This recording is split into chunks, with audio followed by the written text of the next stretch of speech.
تیر نشي لیکن دا یو خوشحالي ده چې نن به د مولانا مسلم رحمت الله علیه قبر ته برکتونه خیرونه نیکیانې او ثوابونه رواني ځکه دا صدقه جاریه د دې بنیاد ایښود دا صدقه جاریه ده په دې کې منډه تله وخت دا صدقه جاریه ده نو الحمدلله نن به مولانا مسلم رحمت الله علیه ته دغه ثوابونه او دغه نیکیانې هغه ورسېږي اوس مونږ سوچ وکړو څنګه الحمدلله مدرسه کې 9 کسانو حفظ وکړو 9 کسانو د الله جل جلاله کلام ووی 9 کسانو په خپل سینه کې د الله امانت محفوظ کړو او یو پیرنه بار بار ووی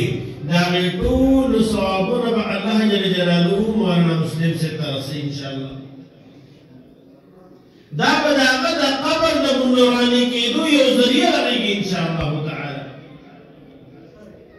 او د دې مدرسې ګڼ شمېر علماء کرام چې دلته مخکې د مولانا مسلم سره سبق ویلی سږکال هغوی فارغ شو 9 کسان هغه دي چې هغو علم وکړو لیکن بنیاد والا مولانا مسلم رحمت الله علیه دې مدرسه کې ویلی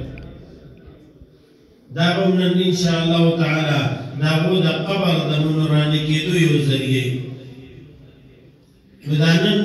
په دې مدرسه کې دستاربندي ده دستاربندي مو ولیکو دا ځکه کوو چې یاره دا څومره کال کې خواري او محنت وشو چا صدقې دلته راوړې چا زکاتونه راوړو چا سرمنې راوړې چا سرسایي او صدقې راوړې په څه ولګېدو چېرته راوړو مدرسې والا نن دا ښیي چې هغه بې ځایه نه دي تللي هغه د الله په کلام باندې راوړو او نن تاسو ګینئ چې انشاءالله د الله د کلام حافظان ستاسو مخې ته ناست دي انشاءالله نو یو عرض ده چې ټول مرګم ته درخواست دا دی چې مجلس کې به د اخره پورې شریکېږو انشاءالله دعا به کېږي د دعا پورې به شریکېږو علماء کرام به راځي بیانونه به کوي انشاءالله د هغو بیانونه